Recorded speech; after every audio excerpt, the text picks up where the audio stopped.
been a long story. So back in the early 2000s, I was running the solar energy research at Oxford University, and my job then was really to run one of the first test sites of solar panels in the UK to see if they even work in our cloudy climate. We obviously proved that they did. And then the next question became, well, how do you get this very sort of promising new technology out there? And one of the ways to do that was obviously, to go out there and try it. I first met Joe back in 2006 when I got a phone call at the university from Joe, who was thinking of setting up a renewable energy business. And we chatted about solar for about an hour on the phone, and it became quite apparent very, very quickly that we've got a lot of common ground, and that we wanted to take this forward together. And that's really how Joju was founded. People often ask me how Joe found me, and it was actually the brother of his sister-in-law's husband. Was at school with me.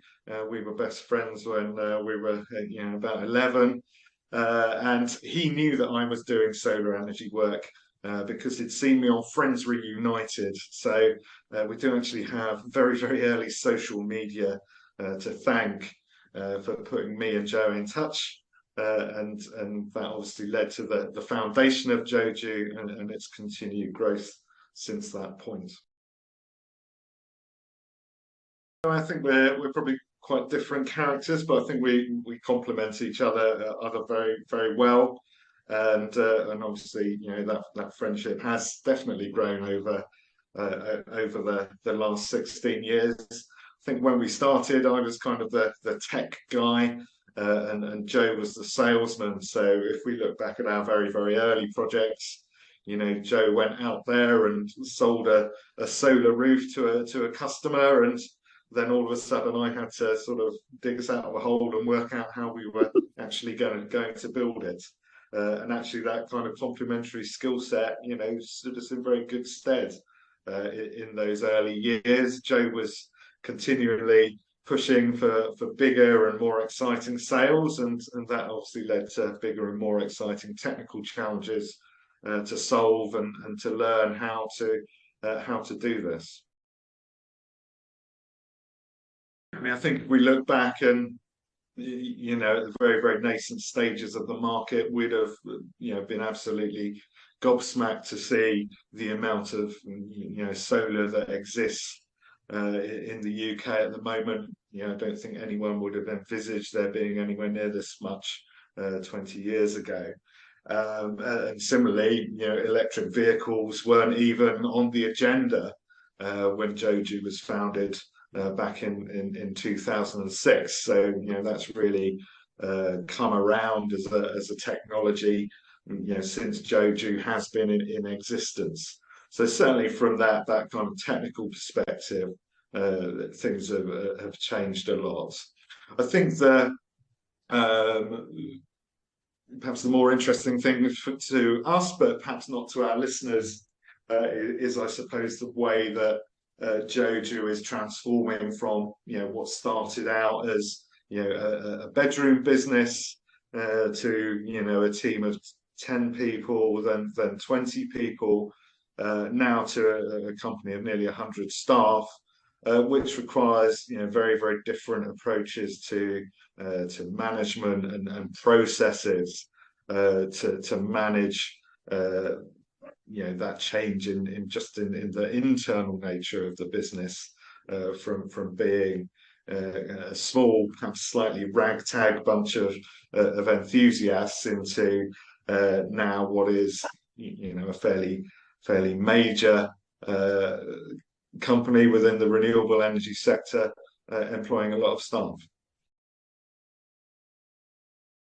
I think really very much of the same. I think we've seen these very high levels of demand and inquiries over the last year. Those projects are obviously now coming to fruition. So the focus really for 2023 is going to be, actually being out there on the ground with our electricians, with our roofers, really building all those projects and deploying all these technologies at some pretty serious scale.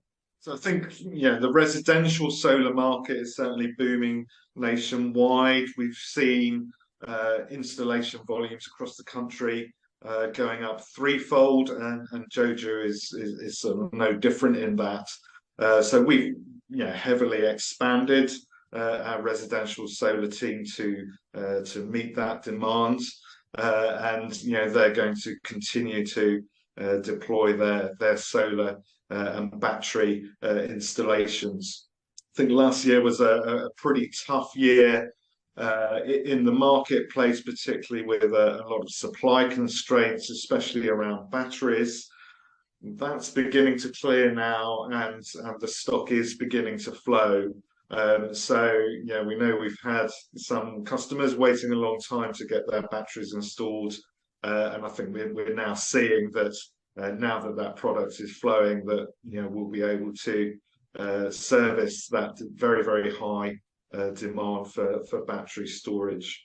One of the things we've found now is that around about 85% of all of our residential installations are now getting battery storage alongside the solar. So that certainly seems to be a very, very strong growth area within the renewable sector. I think in the electric vehicle charging space, particularly in the public sector, we're seeing councils really becoming quite mature, I suppose, in the way that they're deploying their EV infrastructure. They've done their pilot projects, they've done their kind of small phase one rollouts, and we're now seeing councils really deploying charge points at major scale in the sort of early 2020s, with kind of a vision, I suppose, of where they need to get to by 2030. And we're now beginning to see, the deployment of EV infrastructure, having quite a major transformative effects on towns and cities. I think that, monumentally proud of work that everyone's doing. Think we can kind of see that across the business, that all of our major teams are working very, very hard. They're deploying some excellent projects. We're getting really good feedback from our customers in terms of the service that we've provided. We're being nationally recognised at awards. So EV Installer of the Year again in 2022. So I think we're definitely building a company that is kind of living up to the standards that we set. We want to be technically excellent. We want to be approachable, friendly. We want to be providing good advice rather than doing the hard sell. So all those kind of approaches to business. I always like a quote from Aristotle, actually.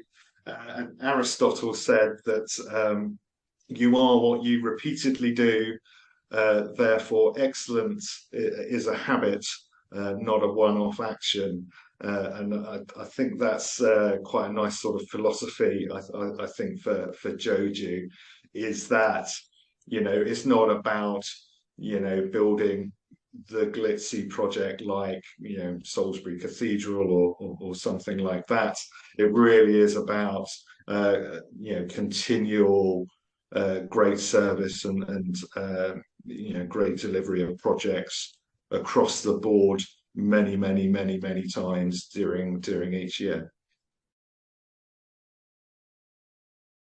We're obviously seeing the wider impacts of climate change, really beginning to bite, and it's important not to forget that. It's important not to forget, the crazy 40-degree temperatures that we were seeing back in July, August time. The sudden cold snaps we've seen, the flooding that we've seen, and it does seem readily apparent that climate change is a serious issue. So it's important for us not to sort of forget that helicopter view of why we're doing what we're doing.